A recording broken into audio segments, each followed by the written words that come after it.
Hi guys. So now I will be showing you what a phenomenon called inversion grammar in English grammar is.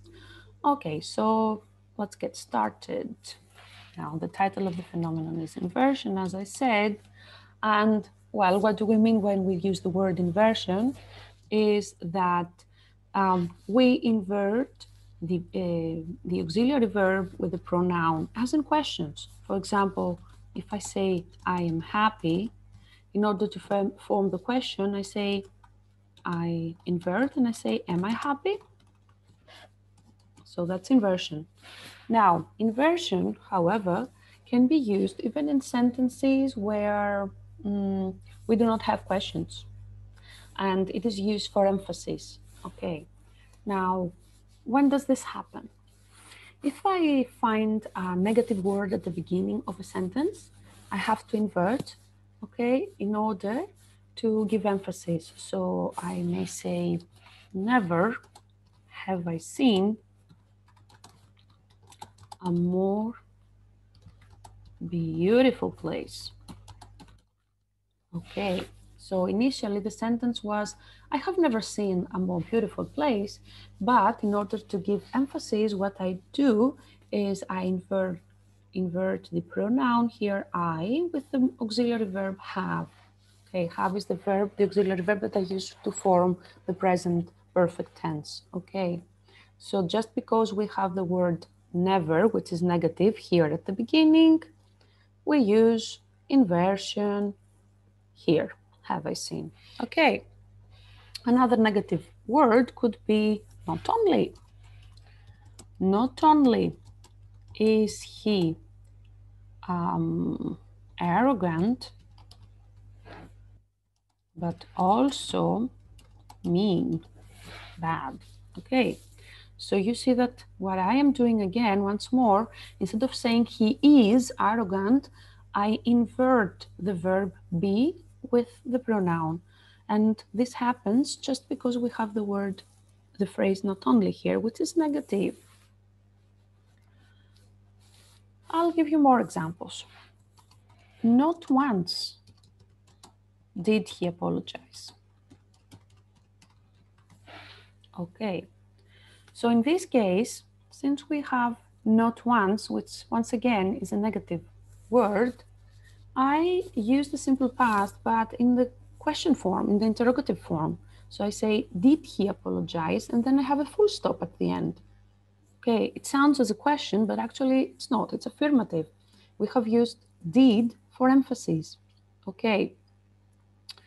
Another negative word is hardly. Hardly, or it could be no sooner, which are close in meaning, but hardly takes a when, and no sooner takes a than in the other sentence. So I'll make an example. Hardly had had, come on. Hardly had I entered the room when the phone rang. Okay, so once more, what I do is, since I have the word hardly here, okay, I invert and I write had I entered instead of I had entered. Okay, that's inversion. And of course, I don't forget to use the word when, because hardly takes when. No sooner had I entered the room than the phone rang. Once again, no sooner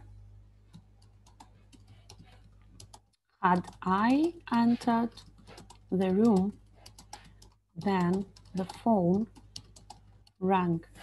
Once again, no sooner is a negative word. So what I do is I invert here, had I entered. Okay, of course I don't forget to use the word than after that. Other similar words that can take inversion are under no circumstances should you press this button.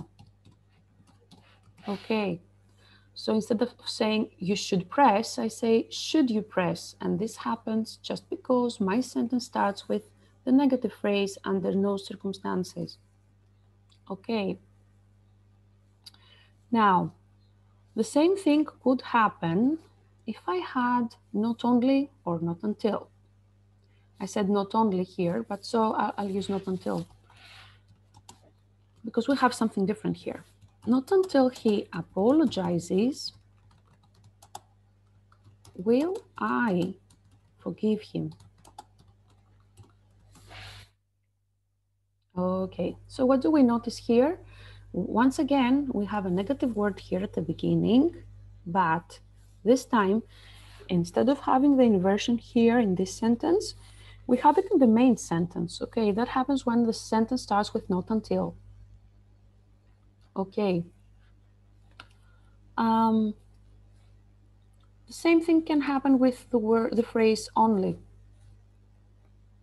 Only. Only if or only when. Only when he admitted his mistake did they accept him. So once more, since we have only when, okay, we have inversion. Of course, I have to learn by heart that only when takes inversion, but not in the same sentence, but in the main clause. So here I have did they accept him. Okay, that's the inversion.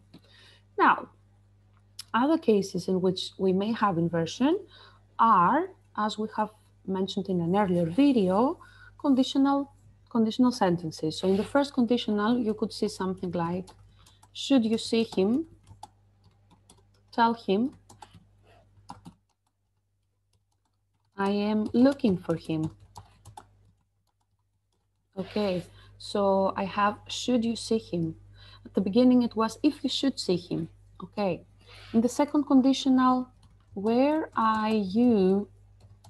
I would try more.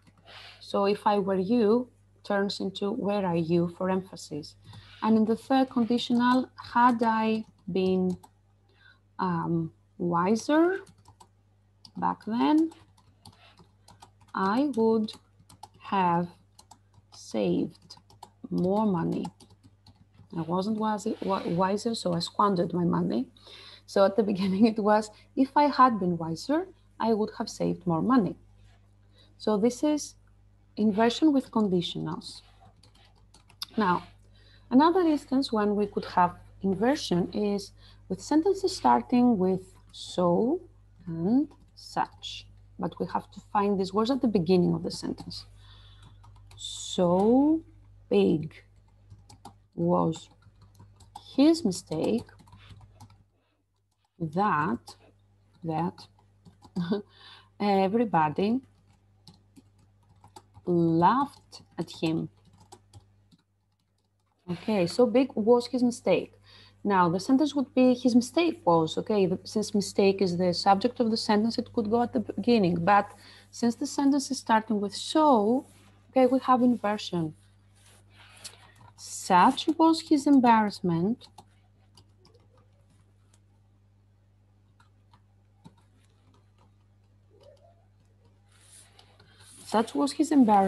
that he turned red.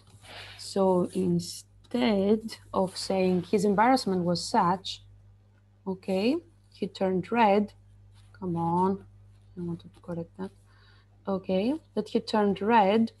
I say that such was his embarrassment. Okay, instead of saying his embarrassment was such, I use such was his embarrassment. Okay.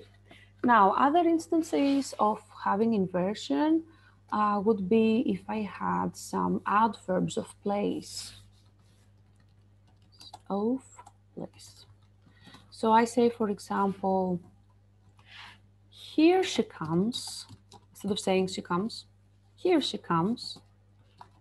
There goes our bus. Okay. One more instance would be having the words neither. So we say, I don't like chicken. I do, by the way. And the other person says, neither do I. Instead of, having a sentence, I do, a normal sentence, an affirmative sentence, we invert, neither do I. Or, I love chicken. So do I. Okay. Well, guys, that's all with the inversion. I hope you enjoyed the lesson. Till next time, take care.